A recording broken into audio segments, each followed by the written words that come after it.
Hola, ¿cómo están? Bienvenidos al Bote Pronto de hoy, día de semipuente o de puente completo, pero aquí estamos trabajando. Primer día de noviembre. Qué bárbaro cómo se ha ido de rápido este año. Es lunes, así que está conmigo Rafael Pérez Gay. Rafa, ¿cómo estás? Muy buenas noches, Carlos. Buenas noches, Ibabel. Y Babel Hola, ¿cómo Arroyo, ¿cómo están? te va? ¿Cómo estás, Carlos? ¿Cómo estás, Rafa? Saluda a todos. Buen A lunes. ver, nos pasa a los que estamos haciendo periodismo y en los medios de opinión que los puentes de repente la información no se vuelve tan así. A ver, ahora Marcelo Ebrard que... tomándose fotos con líderes extranjeros. Aunque claro, como él es canciller, no es presidente, siempre está en la fila de atrás. Y Claudia Sheinbaum yendo a las tomas de posesión de varios estados, sobre todo los de mujeres y de mujeres de Morena, tal. Es decir, los dos contendientes, mucha foto en las redes sociales ahora que es puente, ¿no? Bueno, y lo que hay que ver, y me hiciste pensar hace un momento que estábamos platicándolo, Carlos, porque lo que hay que ver es cómo son recibidos en esos espacios y cuál es el impacto que tienen esas fotografías, ¿no? Un poco lo mismo que el impacto que llegan a tener los postulados del presidente de la República cuando habla en contra de un sector o de otro. ¿Esos sectores son limitados o no son limitados? ¿Cómo es recibida Claudia Sheinbaum en los estados a los que está yendo? Ya todo el mundo vemos con mucha claridad que se está placeando, que está, me parece de manera muy adelantada, pero quizás nosotros estamos viendo el 24 y en realidad es una estrategia orquestada para el siguiente año, en donde también tenemos una, pues una consulta, que es esta, la de la revocación de mandato, y es un poco así como hacer bola, porque pues, 3 años antes empezar a placearse, y hay que recordar lo que le pasaba No, también pero a ver, a Ebrard, Ibabel, ¿no? Ibabel, eso hizo Vicente Fox 3 años antes. Enrique Sí, Peña pero Nieto tenía Vicente la Fox estaba suerte. Enrique Peña Nieto tenía la suerte que el Estado de México acababa antes, pero eso hizo Enrique. Si hay que construir imágenes nacionales, si vas a estar en una boleta nacional, ¿no crees? A No, ver. y tienes razón, y López Obrador lo hizo durante muchos años Sí. antes de que llegaran al 2006, al 2012 y al 2018, pero de todas maneras, como ella no interviene y como ella no es él la figura en estos espacios, o sea, ahorita está realmente un poco como de lado, entonces no sé si sea demasiado, pero me gustaría saber, o sea, no quiero emitir una postura al respecto porque quiero ver cómo se está recibiendo en los estados, Carlos. Me voy a poner a leer los periódicos y a los analistas de los estados para ver cómo lo reciben, porque yo recuerdo que cuando Ebrard se placeaba era muy mal recibido, claro que eran, y tú me lo hiciste notar, estados muy distintos, como por ejemplo Jalisco y Nuevo León. Él llegaba, quería hacer sus redes progresistas y la verdad es que los comentarios de los analistas lo desfavorecían muchísimo. Me gustaría saber cómo está siendo recibida Sheinbaum en su papel de nada, porque no habla. En pocos minutos, Rafa, ¿sirve placearse con fotos o no sirve? Yo digo que Eh, por lo menos conocimiento, ¿no? no, sirve y muchísimo. Sirve, creo que mucho más de lo que nosotros como observadores y comentaristas suponemos. Sirve porque haces que tu nombre se reconozca, hace que tu figura esté por aquí y por allá. Y luego, si le montas a eso un discurso no demasiado complejo, no, porque dice, a ver, no dice nada, pero empezará a decirlo en su momento. Placearse es el primer momento de la candidatura a la presidencia de cualquier político o política, no solo en México, sino en el mundo. Sobre todo, yo digo, si eres chilango. O sea, todos sabemos que no nos adoran en el resto del país en general, ¿no? No somos los preferidos del país, ¿no? Y sea como sea, la Ciudad de México te atrapa un poco y no conoces, ¿no? Ibabel, ¿no crees que sí haya esa intención? Un poco eso le pasó a Marcelo, ¿no? En aquellos años que quería ser presidente, ¿no? Sí, eso le pasó y además, bueno, pues estaba, como tú bien hiciste notar, yendo a ciudades, a ciudades medias y lugares en donde precisamente la izquierda, aunque fuera esa izquierda que él representaba, pues no era muy bien vista en esos espacios. Te digo, me urge ya que empiecen a escribir sobre Sheinbaum en los periódicos locales. Hasta ahorita no he encontrado nada, pero eso es lo que me urge. Quiero ver qué pasa, no sé. Segundo tema, Rafa Pérez Gay. La semana pasada en Campeche, en donde se hicieron dos cosas, vamos a hablar un poco de las dos. La primera que hizo el presidente, bueno, la hizo realmente López-Gatell, dijo meta alcanzada, no podía decir meta cumplida porque esa era de Marcelo, ¿no? Sí.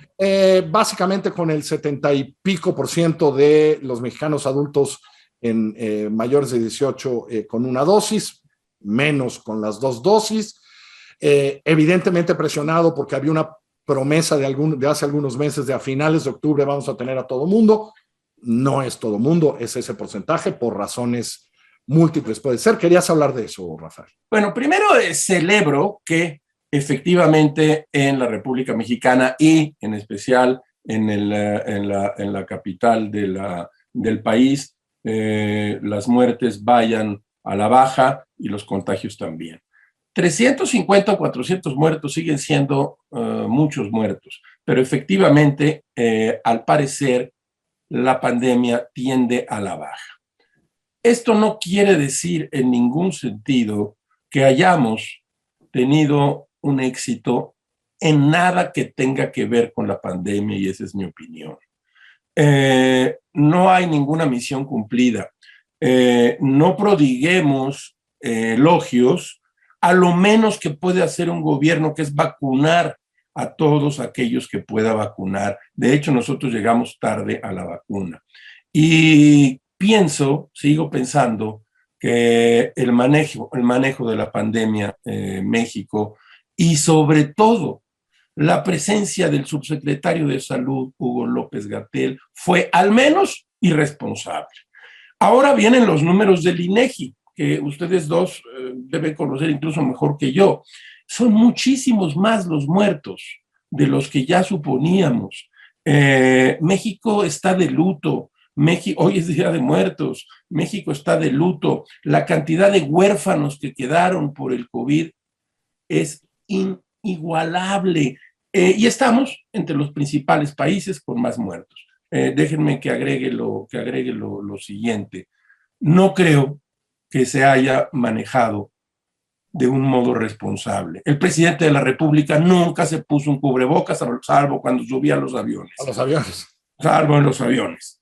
De otro modo, nunca se lo puso, cuando sabemos que en el mundo entero era una forma de evitar los contagios. De modo que no hay misión cumplida. Sí, la pandemia viene a la baja, y lo celebro porque habrá muchos menos muertos. Todavía hay muertos, pero no hay todavía un juicio social y histórico sobre el manejo irresponsable de este gobierno de la pandemia del COVID. Estoy de acuerdo en una parte con Rafael, sobre todo cuando habla de los números y lo que estamos viviendo en el país.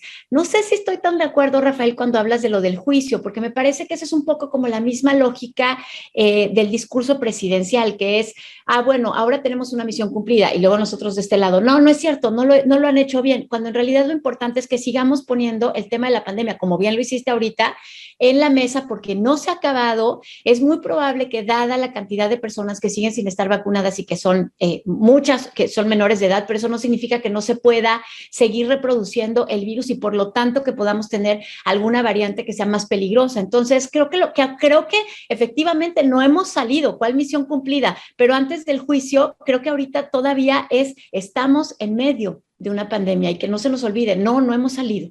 Según sé, Rafael Pérez-Gay, ¿tendrías algunas objeciones al discurso del señor presidente en Campeche cuando dijo de cómo el neoliberalismo había creado lo que llamó estos nuevos derechos, se habían creado durante el nuevo neoliberalismo? Cosa que hoy veo tanto citando a las feministas del siglo XVIII, XIX, pero seamos ciertos, los grandes movimientos pro-feministas de derechos tienen 50 años, pues, ¿no? La segunda ola feminista desde los 60, lo de derechos humanos, increíble los últimos 30 años, y qué bueno. Y él dice, en el fondo era una manera del neoliberalismo de distraernos sobre el problema de la corrupción. Adelante, Rafael Pérez-Gay.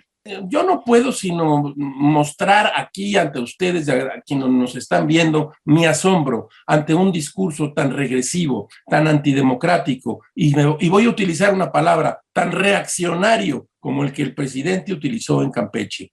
No podemos afirmar por ningún motivo que el feminismo, que los derechos humanos, bueno, no podemos decir que esto fue creado solo como una cortina de humo para que los neoliberales, desde sus mansiones extraordinarias llenas de dinero, lograran saquear al mundo. Es un argumento de 2.50 pesos que se aprende cuando tardas mucho más de 15 años de salir de la universidad. Pero bueno, no voy a tocar ese punto, pero tiene que ver también con la universidad, es decir, el desprecio del conocimiento, el desprecio de los movimientos que han acompañado a la democratización del mundo, no solo de México, y decir una barbaridad así en Campeche, a mí me asombró, a mí me deja frío, es lo que puedo decir, y me entristece que el presidente tome cada día posturas más radicales hacia lugares que yo nunca sospeché que llevaría, porque son lugares de la derecha, eso es la verdad. Ibabel Arroyo. Híjole, sí, creo que sí, creo que Rafael tiene toda la razón y por lo tanto solo añadiré una cosa, digamos, complementaria, porque en este discurso reaccionario me parece que por primera vez se incluye con todas sus letras al movimiento ambientalista. Contra las feministas medio habíamos visto que claramente no las tenía muy en su corazón.